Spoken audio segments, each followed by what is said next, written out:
so I don't know how the audio sounds on this, but, I just figured I was going to try to start something a little bit different. So, what you're listening to is me starting, I guess, somewhat of a podcast where I'm driving, and anyone that knows me knows that I have a huge difficulty not being productive, or at the very least not doing something that will help me be productive later. So, what am I doing? I am driving, and I'll be driving for about 20 minutes. So, rather than sit in the car and do nothing, I like to be able to make phone calls or schedule things out or plan ahead.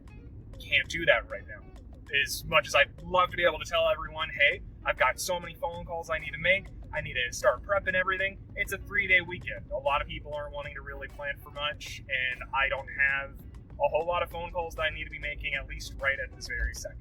So, what am I going to do to make it productive? And that's sort of where this starts. I had the thought of just recording my thoughts when I'm driving. At the very least, whenever I'm driving and I don't have anything better to do. And as much as, I would love to be able to record a fancy video or do something really, really productive, I'm not going to be holding my phone right now either. So I'm limited. But rather than cry about that or think of it as an excuse to just goof off or do something different, I decided to go ahead and make it something productive by recording just random things in my thoughts and talk out loud, and if something really cool comes from it, then awesome. And if not, then you're going to get about a 20-minute, podcast essentially of me just being a moron for a while. And I'm okay with that. Not everything that comes out of my brain is anything worthwhile, and only about 10% of it has any real substance. And, 80% of it is random crap that you may find entertaining. And so I figured, why not? So that's basically the introduction to whatever you want to call this driving with Jared kind of situation. But let's kind of go. You're going to hear my thoughts on just anything that's going on, and some of it's going to have me fumbling, some of it's going to be me sounding goofy, some of it's going to be me being, me, basically, and I fumble a lot whenever I talk. I don't have the best phrasing on everything that I say, and you're going to hear the mistakes as well as the things that sound really fancy. So that's the fun part. Can't think of very many downsides other than the fact that you're not going to get a whole lot of visual love here, As of right now, hopefully I can get something that's going to be a little bit better of a recording device, but as of right now, you're just basically on a video recorder for my phone, and you're not going to see it, but you're sort of recording the cars in front of me. So there you go. What do we want to talk about today? Basically, what I'm doing right now is I just had a meeting with one of my clients that we're currently in escrow for. I went ahead and got them a good deal on a home over in Riverside, California, where just got the inspection done a few days ago. Family that I'm representing as the buyers wanted to go check it out, kind of look at some of the stuff that, were coming up in the inspection. Nothing bad, but, I think ultimately the beauty of it is that I think part of it was really just an excuse for the family to go and look at the home, which they don't need an excuse. If you ever are a buyer, and especially for a vacant home, if you want to go see it just for the sake of going and seeing it again, never feel like you can't. But I get right now is a little bit of a different situation, we're all dealing with the quarantine and the restrictions that have been put on a lot of what we're able to do.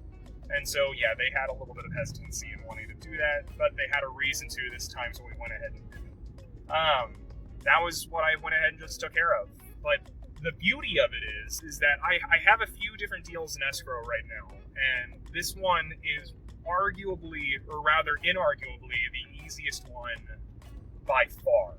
I've got one deal where, the buyer's not wanting to perform, and it's getting stressful and difficult, and there's only so much that you can do before you really just don't have the ability to do anything. And so it's at that point now, and it's definitely a difficult situation to be in. And that's the crappy part about all of this, is I can control the process whenever it comes to real estate. I know how things work. I'm a wealth of knowledge for a lot of people, and that's great. The other agents involved, the lenders, the appraisers, all of us control the process that's involved in the process of selling or buying a home. But ultimately, it's the clients, it's the sellers, it's the buyers that control the decisions. You guys control what decisions get made, and you have the power to dictate what you do and don't do. And so there is a lot of stress that can come from that. There's also a lot of beauty that can come from that. Because right now there is a deal that I'm dealing with in escrow where I really just don't have very much control because I don't control the decisions. And so it's an uphill battle. I've got another deal in escrow right now where everyone's on the exact same page, but there's an issue with what's called the title on the property. And essentially it was a piece of property that was inherited by a family member, and it was transferred. It's called just a quick claim deed, where one family member says, you know what, we're not going to go on the market, I'm just going to keep giving my piece of property to another family member. And they didn't do it the right way. And it's hard to say whose fault it was. Could have been their fault, could have been whoever they hired's fault, it could have been the attorney's fault that was in charge of the paperwork. It could be a bunch of different things. And so to point fingers would be ridiculous, but needless to say, it wasn't done right. And so now there's a lot of confusion on who actually owned the property that they're trying to sell now. And then halfway through, dealing with all the headaches of not being able to get a hold of the city with the quarantine going on as it is, and now dealing with the confusion on what's called the title of the home being transferred from one family member to the other, but the other not actually having the title that they thought they had. And now that family member that originally gifted the piece of property to what is her daughter, she passed away. And that's sad, and that's stressful for a plethora of different reasons that, ultimately you can only really sympathize with. But she did, and she passed away, and now her daughter, who was the one trying to sell the land, is stuck because she wants to be able to get this headache gone, and it became significantly more complicated than it was supposed to have ever been. And now it just got 1,000 times more complicated, both logistically, but also emotionally for her. You just had a loved one pass away, and you just want this to be done, and it's not. And that's ultimately where we come in. There's never going to be a transaction ever where you're going to just have a completely smooth process. That doesn't exist. It doesn't exist in real estate. It doesn't exist anywhere. There will always be hiccups. Real estate just happens to be one of the more emotional aspects of life. So when there are speed bumps on the road, they feel like giant hurdles that you have to overcome. But they're not. They're still just speed bumps. And so you have to adjust. You have to slow down. You have to pace yourself. You have to adjust your speed and adjust your tempo and then adapt. But that's why there are professionals that are involved with stuff like this. And I'm not saying that to toot my own horn or act like I'm the best thing in the world, because I'm not.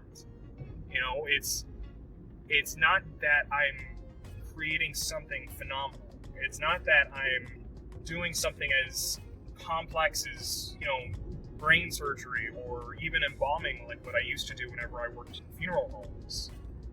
But it doesn't take away from how stressful it is. And it doesn't take away from how complex it can become. And so whenever I make comments like I did earlier, where I said, that we control the process, it's not because we want to have a chokehold on how real estate works in the world.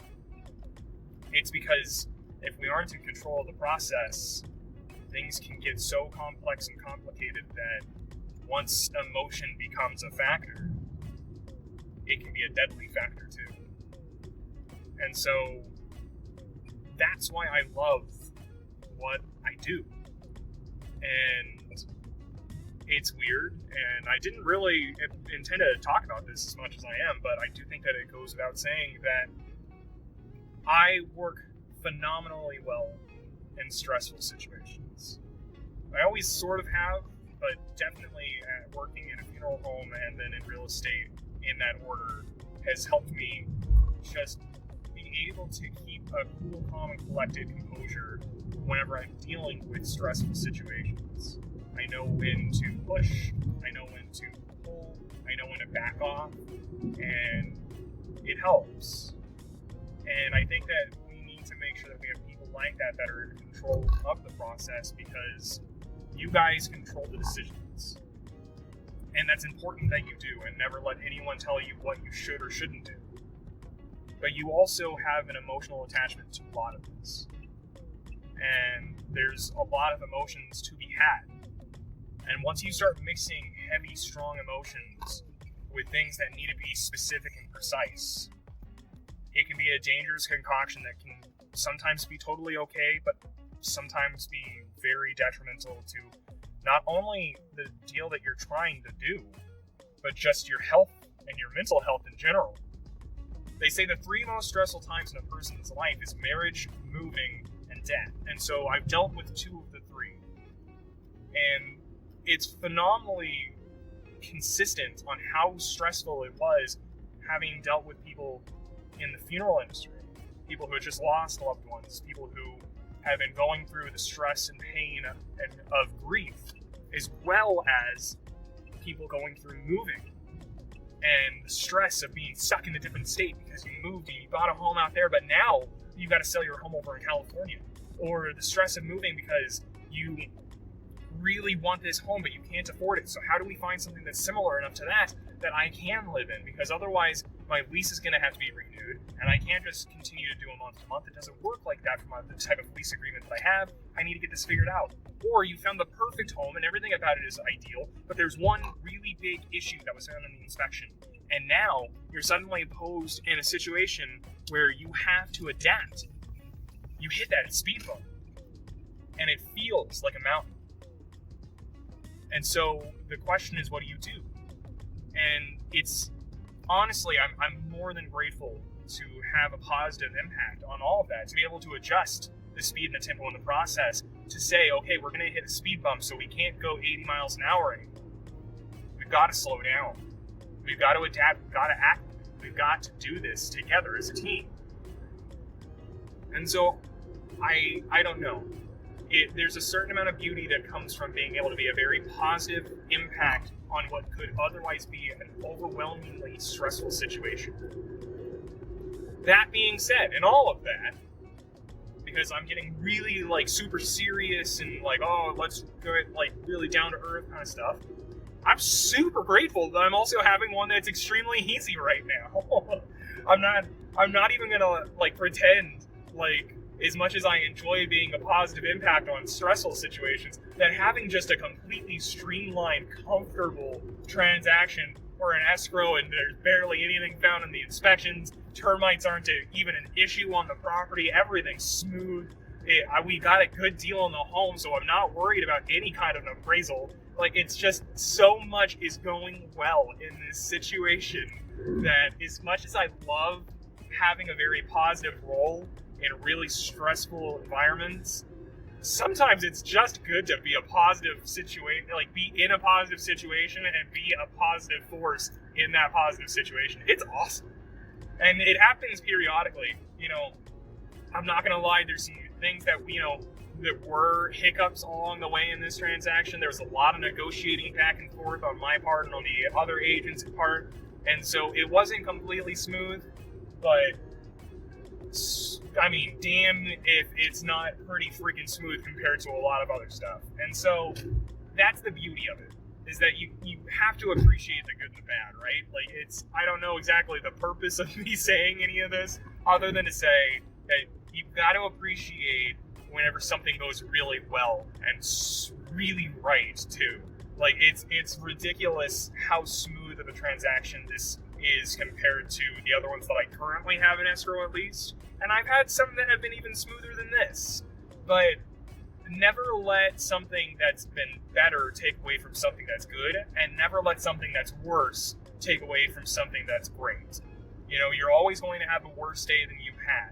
You're always going to have a better day than you've had. You're always going to have had a worse day, and you're always going to have had a better day. Because memories are weird like that. You're going to always have doctored memories of what actually was. So great things become phenomenal, and horrible things either become significantly worse or not as bad as you thought. And so the purpose of that is just to say, don't dwell on the past too much. Don't let the past destroy your future. It's okay to look back and be happy and reminisce, but never get stuck there, never live there. Always be moving forward, because you can very easily be comfortable with what has happened, or be traumatized by what has happened. But to let it dictate who you are now, and let it also dictate who you become, it's a very easy thing to let have happen. But you have control over your future, you have control over you, and you have control over what happens next. And so, love the past, appreciate the good, appreciate the bad more than anything. But don't dwell on it. Let it be that driving force that pushes you forward, but always pay attention to moving forward. Because it's really easy to be so grateful for some of the bad things that have happened, and some of the good things that have happened, that your big driving force in life is what's happened in the past. But you've got to have an end destination. You have to know what direction you're headed. And so always focus on moving forward. And so that's it. I mean, I don't know. I feel like this became way more serious of a mini podcast than I ever anticipated it becoming. I have no idea how the audio in this sounds, so you're going to get this uploaded no matter what. But I really apologize if at any point you listen to this and it sounds like just straight dog water. But it's something I wanted to do. It's definitely interesting, and I'm kind of excited at the idea of, if this works, making this something that I can do a little bit more of. Just because, like I said, I wish that I could say I always had phone calls that I need to make, and that I'm always running 1,000 miles an hour, but I hit speed bumps too. I have moments where I have to sit back and say, okay, well, I've got to find something to do, because for the next hour I'm going to be pretty bored otherwise.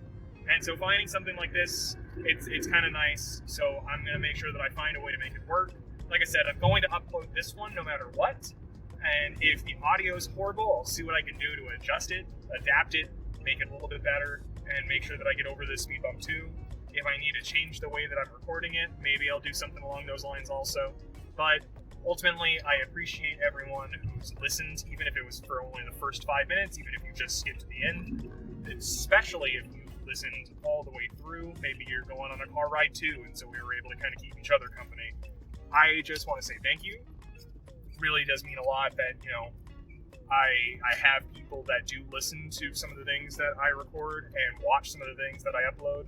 I appreciate that way more than I think anyone really understands, because, and this is something that I say all the time, you don't have to be a client to be a friend, and you don't always need to care about real estate or want to buy or sell in order to care about what's going on in things like the market, or care about how things in other industries can either impact your industry or the relationships between different industries. Like I said, working in real estate is horrifyingly similar to working in a funeral home, and you would never think that on the surface. It's one of those things where it would never really resonate with anyone that those two things can be as similar as they are. But that's what I mean.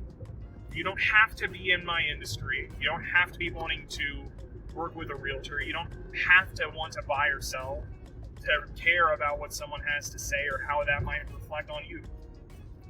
Because sometimes it's just similar in general. Everyone's got stressful days. Everyone's got really great days. Everyone's got those days at work where everything seems like it's just going smoothly and you don't have a worry in the world. And everyone's got those days where it feels like the world's just bearing down on you, and those speed bumps do feel like these hurdles that you just can't seem to get over. So I appreciate anyone that listens to this kind of stuff. What I do may be different from what I did, but why I do what I do has never changed. And so I appreciate anyone that's listened to it so far. I appreciate anyone that's going on this journey with me. I appreciate anyone that's following anyone's journey, really. because we're all in this kind of crap together, right? Especially right now with the quarantine happening like it is. We're all kind of stuck in this shit show that we're all kind of a part of.